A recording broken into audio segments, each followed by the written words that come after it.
Yo, what's going on? It's DJ Dismantle here. Final episode of 4 Monday comes and we're back in London, back from where we started. Well, London is one of the biggest birthplaces of many genres, things like grime, UK garage, dubstep, even dating back to jungle. So let's go and check it out. So first up, we're in Dalston, going to Christina Records. We're going to be chatting to a good old friend, James, aka Mr. Breakage. Let's go inside. You started off in the drum and bass scene. How did that all start?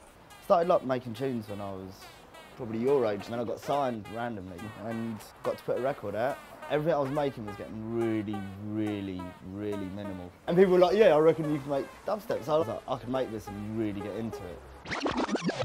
So we're on Brick Lane, Ritz FM, just around the corner, very big radio station for the birth of jungle, grime. Most of the music I heard when I was growing up was all in Rinse, and that's how I got into things like UK garage and house.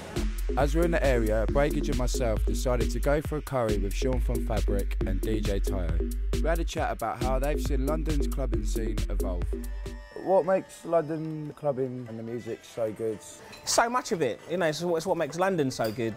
Well, every time an Australian will come over here, they'd say that you had their whole summer's worth of entertainment in one night of Fabric. Yeah, you know what I mean? You got 3 rooms with proper heat.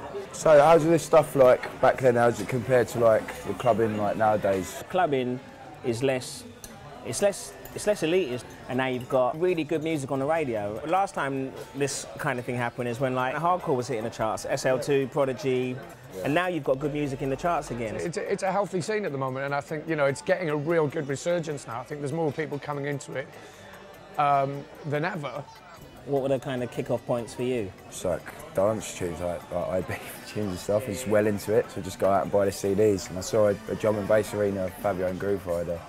It's on. Oh my God, I was on that. Yeah, you was, yeah.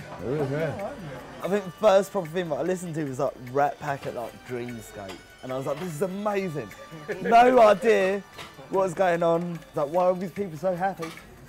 Good times. Good times. We'll see you down at Fabric later on. We've just bumped into our good friend Roscoe, who's just got off the plane from Mallorca. Yep. How's everything going, you right?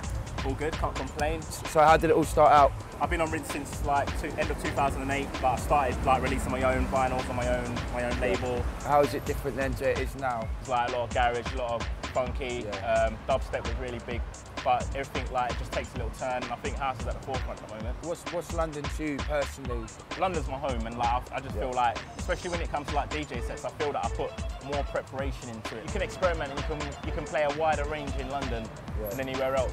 I'm about to go after Fabric and XOYO. Cool, man. Cool, nice one, sir. Take care of yourself.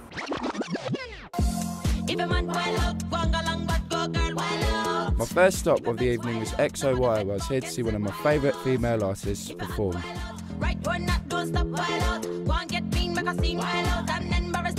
We're with Miss Dynamite, who's just performed. Just want to say you absolutely killed it in there.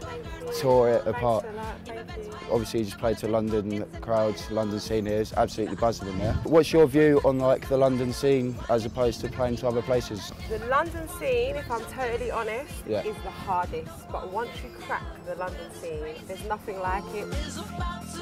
When they feel your vibe, it's there aren't even words to put it into. You know, like everywhere I go, people have come because they love music and they literally, they don't care who's watching them. They don't care, like, they don't care, they're just there to have a good time, so yeah.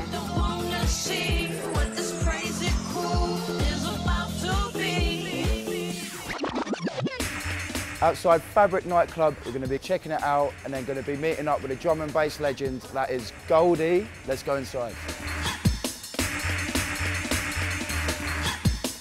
Do you want to tell us a little bit about how it all started back in the day? Wow. We've heard it all before, but I think that London has always been central to underground music throughout the world for a very long time. You know, before it was exported, it was here very underground for a long time. But people really innovative and trying to make something different and trying to create their own styles of music. And now, every chart around the world, whether you like it or not, is influenced by dance music. And when Fabric got made, it was a really big move because it was like, how can you fit so many people in there and have a real underground club? Is that going to work? For this music, it was a godsend. The sound is so ridiculous it is the centre of the world as far as I'm concerned.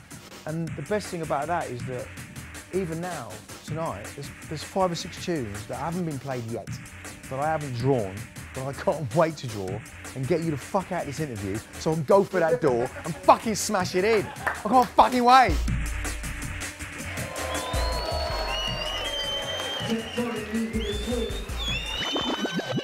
So the end of my night in Fabric also sees the very end of my adventure across the globe. Starting off in Sweden, I learned that there is more to Stockholm than just ABBA and Sven-Göran Eriksson.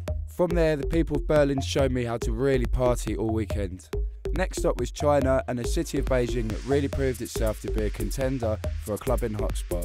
From there, it was straight to New York where I met some amazing people doing some amazing things. But last but not least, it was back here in London where me and my friends discussed what made the city so great. It's been the most amazing journey, but I think it's only fair that I now get a little bit of sleep. Peace out.